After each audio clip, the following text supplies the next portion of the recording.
Cuando encontraron la balsa, nadie esperaba ver a nadie con vida. Era solo un punto naranja en medio de un océano infinito. Un trozo de plástico golpeado por las olas, a más de 100 kilómetros de la costa más cercana. Los rescatistas ya habían suspendido la búsqueda oficial hacía una semana. En los papeles, él llevaba días presuntamente muerto. Pero allí estaba, deshidratado, quemado por el sol, pero respirando. Había pasado 14 días a la deriva, sin motor, sin comida suficiente, rodeado de agua que no podía beber. Esta es la historia de cómo un hombre que salió a pescar una madrugada cualquiera, terminó luchando por su vida contra el mar, el sol, la sed y sus propios pensamientos. La gente dice que el mar se ve bonito desde la playa. Yo también lo pensaba. Crecí a la orilla del océano. Aprendí a nadar antes que a andar en bicicleta. Pasé toda mi vida subiendo y bajando de barcos de pesca. Esa mañana, cuando salí del puerto, el mar era el mismo de siempre. Tranquilo. Engañosamente tranquilo. Era de madrugada. El muelle olía a gasoil, a café barato y a redes húmedas. ¿Otra vez tú el primero? Me gritó un viejo amigo desde su barco. El que madruga pesca más, le respondí, medio en broma. Había mirado el pronóstico la noche anterior. Decía, tormentas aisladas, nada fuera de lo normal. Los pescadores vivimos con eso. El mar nunca es completamente seguro. Aprendes a convivir con cierto grado de riesgo, hasta que un día te acuerdas de por qué deberías haberle tenido más respeto. Salí solo en mi pequeña embarcación, como tantas veces. El horizonte empezaba a aclararse, el motor hacía su ruido constante, y yo pensaba en cosas simples, en el precio del pescado, en arreglar el techo de la casa, en lo que mis hijos me habían pedido que les comprara si el día salía bien. Las primeras gotas de lluvia no me preocuparon. En el mar, la lluvia a veces es hasta un alivio. Pero las olas empezaron a crecer demasiado rápido. El viento cambió de dirección con una brusquedad que me puso los pelos de punta. Miré el cielo. Una línea negra avanzaba hacia mí, como si alguien hubiera derramado tinta sobre las nubes. Intenté volver. Giré el timón, subí la potencia del motor. La radio crepitaba, pero la estática tapaba cualquier mensaje. En minutos, el mar que había salido a saludarme se convirtió en algo hostil. Las olas no venían ordenadas, venían desde todos lados, golpeando el casco, lanzando agua helada por encima de la borda. Una rompió justo sobre mí. El barco se inclinó de un lado de golpe. Me agarré donde pude. Vamos, aguanta, murmuraba, sin saber si se lo decía al barco, a mí o a Dios. Otra ola. Más grande. El motor se ahogó. Sentí el silencio del motor como si alguien hubiera apagado mi corazón. No, no, no, intenté arrancar de nuevo. Nada. Solo el rugido del viento y el crujido de la madera.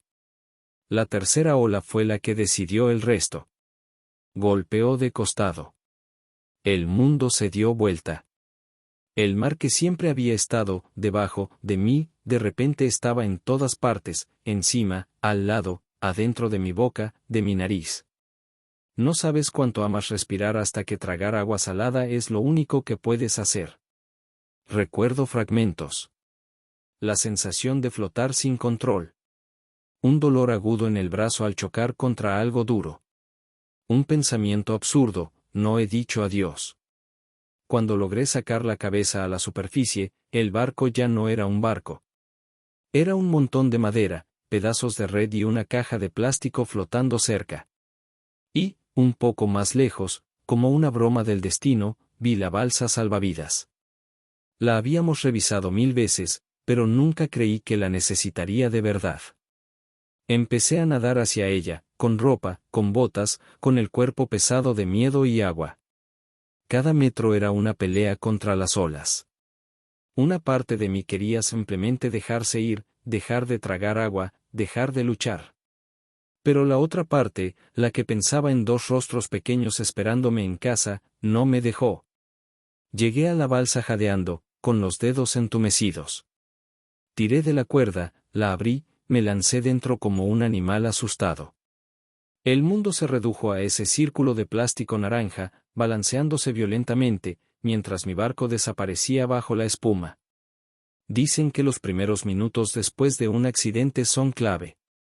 En el mar, los primeros minutos se transforman en horas, y luego en días, si tienes la suerte, o la desgracia, de seguir vivo. Revisé lo que había dentro de la balsa. Un pequeño kit de emergencia. Unas botellas de agua. Un par de barras energéticas. Un espejo de señales. Un silbato. Un pequeño botiquín.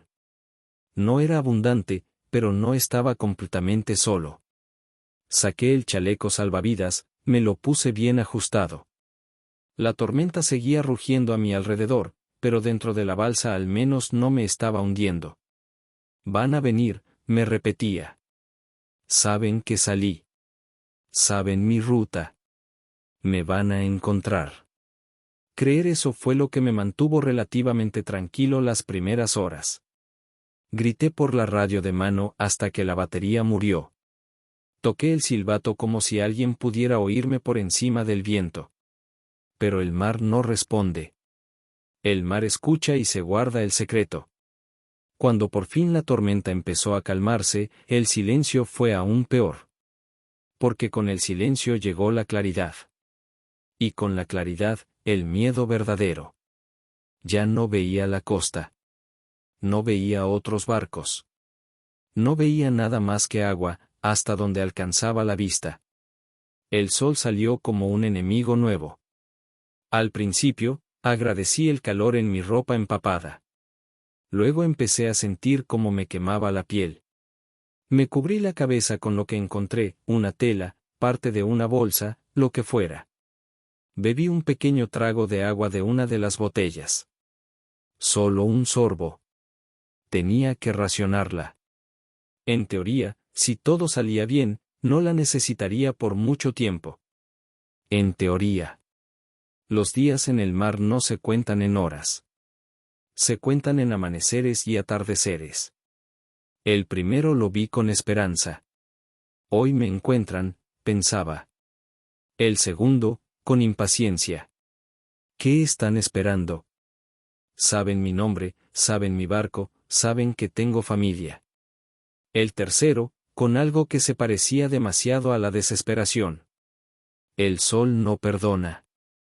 Te seca la boca, te raja los labios, te quema la nuca.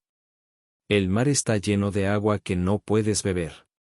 Cada ola que golpeaba la balsa traía ese olor salado tentador, cruel. Una parte de tu cuerpo te grita, solo un poco, solo un sorbo.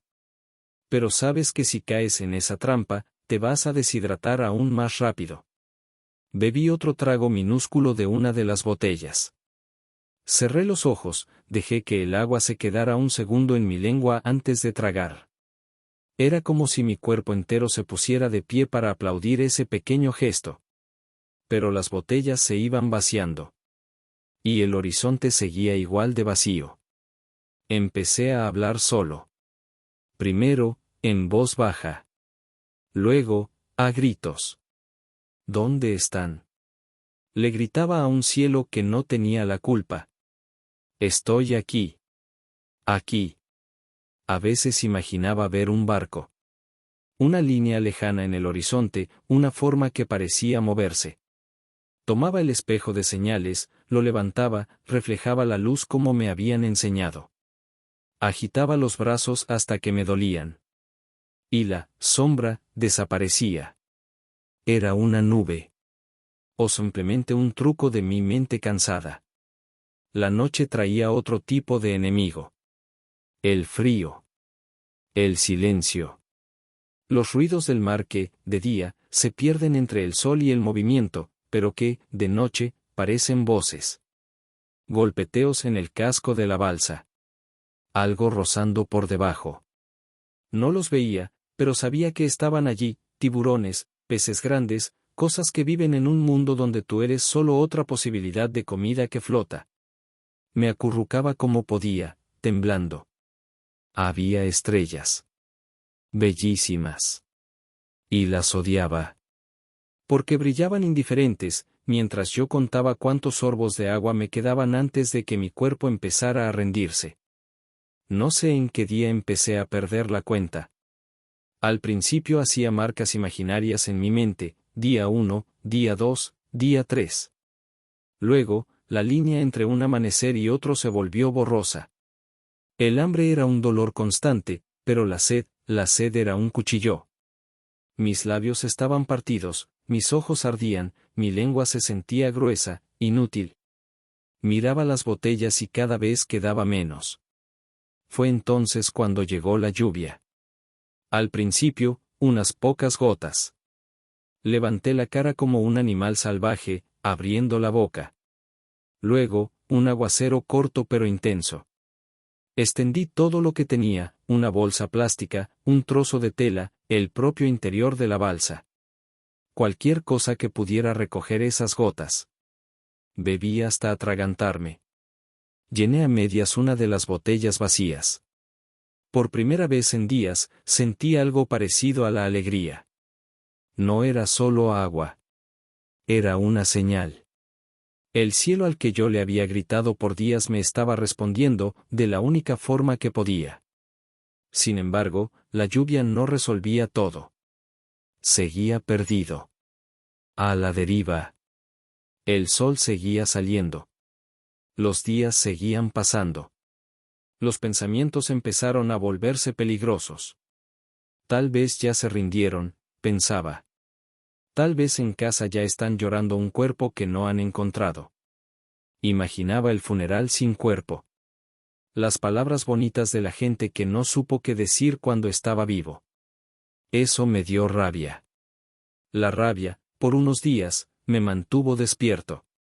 Luego, ni eso. Hubo un momento, uno solo, pero suficiente, en que pensé seriamente en dejarme ir. Estaba de noche. El mar estaba relativamente tranquilo. Si me quitaba el chaleco y me dejaba caer, todo terminaría rápido. No más sed. No más sol. No más esperar un barco que no llegaba. Miré el borde de la balsa. Solo tenía que inclinarme hacia adelante. Fue entonces cuando vi, en mi mente, algo tan claro que me dolió, los ojos de mi hijo mayor, mirándome serio, como cuando me preguntó una vez: «Papá, ¿tú tienes miedo a algo?». En su momento, me reí. Le dije que no. Que los papás no tienen miedo. Ahora, en medio del mar, temblando, supe que eso había sido una mentira. Tenía miedo. Y precisamente por eso, no podía hacerlo. Porque un día, si salía de allí, él me volvería a preguntar cosas. Y yo quería poder mirarlo a los ojos. No sé cuántos amaneceres después de ese momento llegó el barco. Recuerdo estar medio dormido, medio despierto, balanceado por una marea que ya se había vuelto parte de mí. Entonces escuché algo distinto. Un ruido grave, constante. No era el viento. No eran las olas. Abrí los ojos. Al principio pensé que estaba soñando. Pero allí estaba, enorme, gris, avanzando lentamente a lo lejos. Un carguero. Mi corazón empezó a latir tan fuerte que me dolió el pecho. «Aquí». Grité, con una voz que apenas sonaba. «Aquí». Tomé el espejo. Mis manos temblaban. Reflejar luz durante segundos seguidos se sentía como cargar un peso enorme. Agité los brazos. La balsa subía y bajaba, y cada vez que bajaba perdía de vista el barco. Por un momento, creí que simplemente pasaría de largo, como los otros que quizás habían pasado mientras yo dormía, sin verme. Pero entonces lo vi cambiar de rumbo. Pequeño detalle en la distancia, el casco girando ligeramente. Me había visto. O había visto algo. Para mí, era lo mismo. El resto lo recuerdo como en un sueño. Voces en otro idioma. Un helicóptero de la propia tripulación dando vueltas por encima. Cuerdas, manos que me agarraban, una manta puesta sobre mis hombros. Mis piernas no respondían. Quise ponerme de pie en la cubierta y casi caigo. Alguien me sostuvo. Un médico me habló despacio, como si yo fuera un niño. Estás deshidratado, muy débil. Pero estás vivo. Llevas muchos días ahí fuera. No supe qué contestar. Solo miré el mar desde arriba. Era el mismo océano de siempre. Pero yo ya no era el mismo. Aquel hombre salió una madrugada más a hacer lo que siempre había hecho. Confiaba en su experiencia, en su instinto, en esa familiaridad que da a repetir la misma ruta miles de veces. El mar le recordó, de la forma más brutal posible, que nunca es completamente familiar. Durante 14 días, su vida dependió de pequeñas cosas.